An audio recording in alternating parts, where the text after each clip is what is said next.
নমস্কাৰ বন্ধুসকল, মই হিৰেন। আজি এই ভিডিঅ'ৰ উদ্দেশ্য হৈছে আপোনাৰ জন্মলগ্ন তালিকাৰ চতুৰ্থ স্থানত বৃহস্পতি গুৰুদেৱৰ উপস্থিতিৰ ফলত আপুনি কেনেধৰণৰ ফলাফল লাভ কৰিব তাৰেই তথ্য আপোনালোকৰ আগত আগবঢ়াইছোঁ। প্ৰথমে মোৰ এই চেনেলটো আপোনালোকে ছাবস্ক্ৰাইব কৰি ল'ব, যাতে মোৰ পিছৰ ভিডিঅ'বিলাক আপোনালোকে সহজে লাভ কৰিব পাৰে।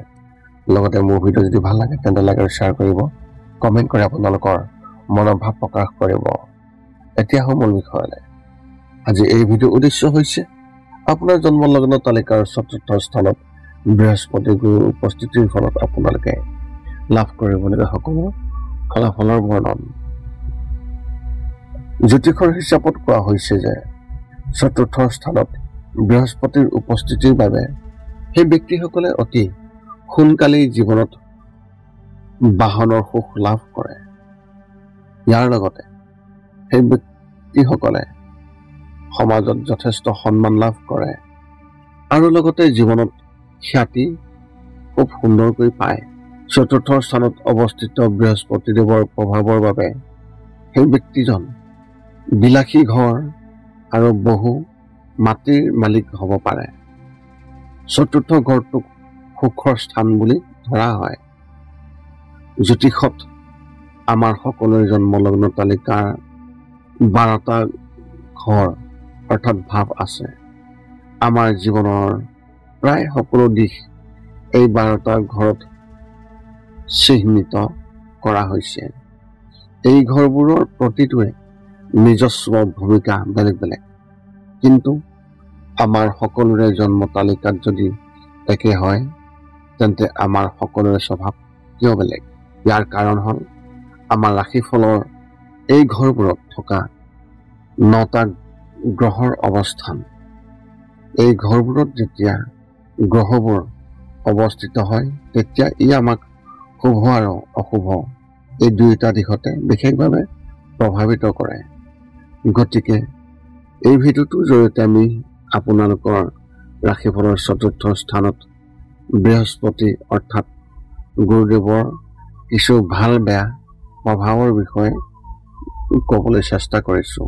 চতুৰ্থ ঘৰত গুৰুদেৱৰ অৰ্থাৎ বৃহস্পতি গুৰুৰ গুৰুত্বৰ বিষয়ে জানি লওক। ৰাশিফলৰ সকলো গ্ৰহৰ ভিতৰত বৃহস্পতি গুৰুক তেওঁৰ স্থান অতি বিশেষ বুলি কোৱা হয়। গুৰুৱে আধ্যাত্মিকতা বিশেষভাৱে পালন কৰে। ই এক উপকাৰী গ্ৰহ যি উচ্চ জ্ঞান, শিক্ষণ, আধ্যাত্মিক, বৌদ্ধিক আদি ক্ষেত্ৰৰ সৈতে জড়িত। প্ৰতিজন মানুহৰ জন্ম তালিকাত থকা 12টা ঘৰৰ নিজস্ব গুৰুত্ব আছে। চতুৰ্থ স্থানত গুৰুৰ ভূমিকা অতি গুৰুত্বপূৰ্ণ, যাৰ বিষয়ে এই ভিডিঅ'টোত আপোনালোকক বিতংভাৱে জনাম। জ্যোতিষশাস্ত্ৰত ৰাশিফলৰ চতুৰ্থ ঘৰত ঘৰ, বাহন, মাতৃ আৰু সুখৰ ঘৰ বুলি কোৱা হয়। ৰাশিফলত এই ঘৰটোৰ স্থানৰ পৰাই সেই ব্যক্তিসকলৰ স্থাৱৰ সম্পত্তি, বস্তুগত আৰাম, পুখুৰী, ষ্টেপৱেল আৰু ঘৰুৱা পৰিৱেশৰ বিষয়ে তথ্য লাভ কৰিব পাৰি। সেই ব্যক্তিজনৰ জন্মলগ্ন তালিকাৰ চতুৰ্থ ঘৰত জীৱনৰ বহু ক্ষেত্ৰৰ তথ্য পোৱা যায়। এই কাৰণে ইয়াক কেন্দ্ৰৰ ভাৱ বুলিও কোৱা হয়। ৰাশিফলত বৃহস্পতিৰ অনুকূল অৱস্থানৰ লগে লগে সেই ব্যক্তিজনে তেওঁৰ জীৱনত ধৰ্ম, দৰ্শন, জ্ঞান আৰু শিশুৰ সৈতে জড়িত সুখ লাভ কৰে। ৰাশিফলৰ চতুৰ্থ স্থানত বৃহস্পতিৰ প্ৰভাৱৰ বাবে সেই ব্যক্তিজনৰ সুদৰ্শন, শক্তিশালী আৰু বুদ্ধিমান বোলায়। এই ঘৰত বৃহস্পতিৰ শুভ প্ৰভাৱৰ সৈতে আপুনি ভাল হৃদয়ৰ মেধাৱী ব্যক্তি। আপোনাৰ বাকপটুতা সকলোতে প্ৰশংসনীয় হ'ব। ইয়াৰ লগতে আপুনি অভিলাষী হ'ব আৰু ভাল কাম গ্ৰহণ কৰিব। জ্যোতিষৰ মতে আপুনি অতি বিখ্যাত আৰু আপোনাৰ বংশৰ মুৰব্বী হ'ব। যদি এই ঘৰত বৃহস্পতিৰ শুভ গ্ৰহৰ সৈতে অৱস্থিত তেন্তে প্ৰতিজন ব্যক্তিয়ে আপোনাক সন্মান কৰিব। ধন সম্পত্তি আৰু গৌৰৱৰ সুখ আৰু বিভিন্ন ধৰণৰ যান বাহনৰ সুবিধাও লাভ কৰিব। এতিয়া আপুনি জানি লওক এই চতুৰ্থ স্থানত বৃহস্পতি দেৱৰ যি প্ৰভাৱৰ বৰ্ণন।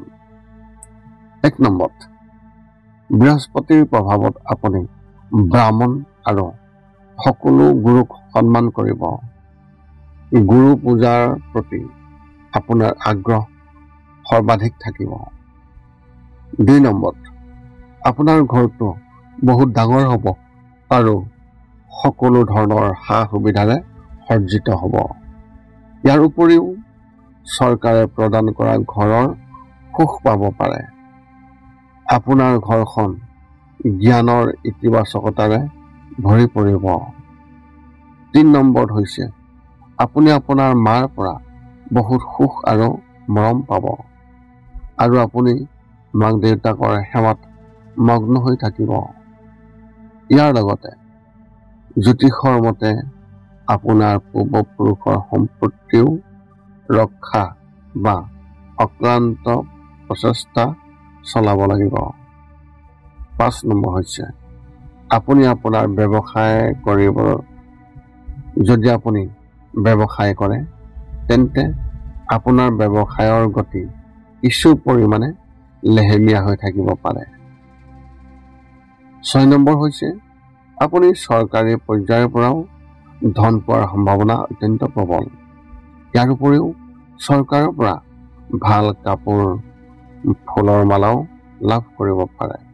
7 নম্বৰ হৈছে যিমান দূৰ সম্ভৱ আপোনাৰ বাৰ্ধক্য আৰু অধিক সুখী হ'ব। আপোনাৰ মাটি আৰু সম্পত্তিও পৰ্যাপ্ত পৰিমাণে থাকিব। ইয়াৰ বাহিৰেও আপুনি পশুধনৰ মালিক হ'ব পাৰিব। এতিয়া আপুনি জানি লওক বৃহস্পতি গুৰুদেৱৰ শুভ প্ৰভাৱ আপুনি যেনেদৰে লাভ কৰিব ঠিক তেনেদৰে আপুনি কিছুমান অশুভ প্ৰভাৱো লাভ কৰিব। তাৰে বৰ্ণন। 1 নম্বৰ যিসকল লোকৰ গুৰু এটা বা ততোধিক দুষ্ট গ্ৰহৰ সৈতে চতুৰ্থ স্থানত অৱস্থান থাকিব তেনে ব্যক্তিসকলে জীৱনত বহু ধৰণৰ আৰ্থিক সমস্যাৰ সন্মুখীন হ'বলগীয়া হ'ব পাৰে। 2 নম্বৰ হৈছে এনে ব্যক্তিসকলে নিজৰ ব্যৱসায়িক অংশীদাৰৰ সৈতে সম্পৰ্ক নষ্ট কৰিব পাৰে। 3 নম্বৰ হৈছে বৃহস্পতিৰ নেতিবাচক প্ৰভাৱৰ বাবে এই ব্যক্তিসকলৰ জীৱনত আন বহু ধৰণৰ অসুবিধা আহিব পাৰে। 4ৰ্থতে হৈছে চতুৰ্থ স্থানত বহি থকা অশুভ বৃহস্পতিয়ে আপোনাৰ মাক আৰু পত্নীৰ সৈতে সম্পৰ্ক বিনষ্ট কৰাত গুৰুত্বপূৰ্ণ ভূমিকা পালন কৰিব। 5 নম্বৰ হৈছে এনে ব্যক্তিসকলৰ সিদ্ধান্ত গ্ৰহণত দক্ষতাৰ অভাৱো থাকিব, বিশেষকৈ যেতিয়া বৃহস্পতি চতুৰ্থ ঘৰৰ মাজেৰে ট্ৰেনজিট কৰিব। ইয়াৰ লগতে সেই ব্যক্তিসকলৰ বুদ্ধিমত্তাৰ মাত্ৰাও হ্ৰাস কৰিব পাৰে। 6 নম্বৰ হৈছে চতুৰ্থ স্থানত বৃহস্পতি থকা ব্যক্তিসকলৰ প্ৰায় এলেহুৱা হ'ব পাৰে, ঘৰৰ পৰা ওলাই যাবলৈ ইমান ভাল নাপাব।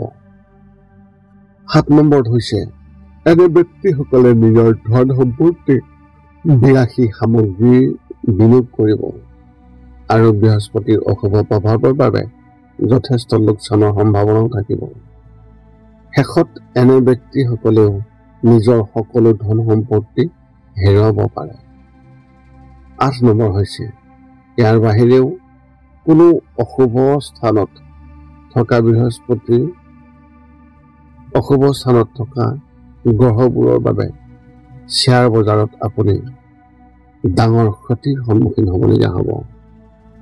উপসংহাৰ হিচাপে মুঠৰ ওপৰত আমি এইটোৱে ক'ব পাৰোঁ যে চতুৰ্থ স্থানত বহি থকা বৃহস্পতি গ্ৰহ সেই ব্যক্তিসকলৰ বাবে এক শুভ আৰু উপকাৰী গ্ৰহ।